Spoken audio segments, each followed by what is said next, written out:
गीता जी का भक्ति योग नाम का 12वां अध्याय। अर्जुन बोले, जो अनन्य प्रेमी भक्तजन पूर्वोक्त प्रकार से निरंतर आपके भजन ध्यान में लगे रहकर आप सगुण रूप परमेश्वर को और दूसरे जो केवल अविनाशी सच्चिदानंद घन निराकार ब्रह्म को ही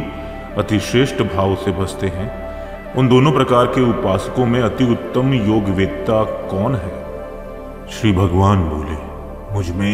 मन को एकाग्र करके निरंतर मेरे भजन ध्यान में लगे हुए जो भक्तजन अतिशय श्रेष्ठ श्रद्धा से युक्त होकर मुझ सगुण रूप परमेश्वर को भजते हैं, वे मुझको योगियों में अति उत्तम योगी मान्य हैं। परंतु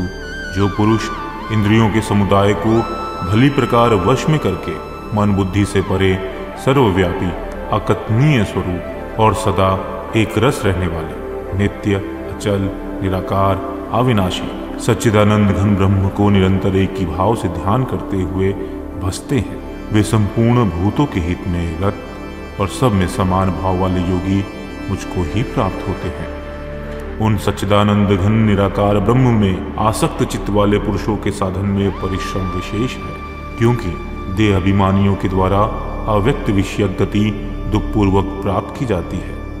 परंतु जो मेरे परायण रहने वाले भक्तजन संपूर्ण कर्मों को मुझ में अर्पण करके मुझ सगुण रूप परमेश्वर को ही अनन्य भक्ति योग से निरंतर चिंतन करते हुए भजते हैं, हे अर्जुन, उन मुझ में चित्त लगाने वाले प्रेमी भक्तों को मैं शीघ्र ही मृत्यु रूप संसार समुद्र से उद्धार करने वाला होता हूँ। मुझ में मन को लगाकर और मुझ में ही बुद्धि को लगाकर इसके उपरांत तू मुझ में ही निवास करेगा, इसमें कुछ भी संशय नहीं। यदि तू मन को मुझ में अचल स्थापन करने के लिए समर्थ नहीं है तो हे अर्जुन, अभ्यास रूप योग के द्वारा मुझको प्राप्त होने के लिए इच्छा कर। यदि तू उपर्युक्त अभ्यास में भी असमर्थ है तो केवल मेरे लिए कर्म करने के लिए परायण हो जा। इस प्रकार मेरे निमित्त कर्मों को करता हुआ भी मेरी प्राप्ति रूप सिद्धि को ही प्राप्त करेगा। यदि मेरी प्राप्ति रूप योग के आश्रित होकर उपयुक्त साधन को करने में भी तू असमर्थ है तो मन बुद्धि आदि पर विजय प्राप्त करने वाला होकर सब कर्मों के फल का त्याग कर। मर्म को ना जानकर किए हुए अभ्यास से ज्ञान श्रेष्ठ है, ज्ञान से मुझ परमेश्वर के स्वरूप का ध्यान श्रेष्ठ है और ध्यान से भी सब कर्मों के फल का त्याग श्रेष्ठ है, क्योंकि त्याग से तत्काल ही परम शांति होती है। जो पुरुष सब भूतों में द्वेष भाव से रहित, स्वार्थ रहित, सबका प्रेमी और हेतु रहित दयालु है तथा ममता से रहित, अहंकार से रहित, सुख दुखों की प्राप्ति में सम और क्षमावान है, अर्थात अप्राप्त करने वाले को भी अभय देने वाला है, तथा जो योगी निरंतर संतुष्ट है, मन इंद्रियों सहित शरीर को वश में किए हुए है और मुझ में दृढ़ निश्चय वाला है, वह मुझ में अर्पण किए हुए मन बुद्धि वाला मेरा भक्त मुझको अति प्रिय है, जिससे कोई भी जीव उद्योग को प्राप्त नहीं होता और जो स्वयं भी किसी जीव से उद्योग को प्राप्त नहीं होता तथा जो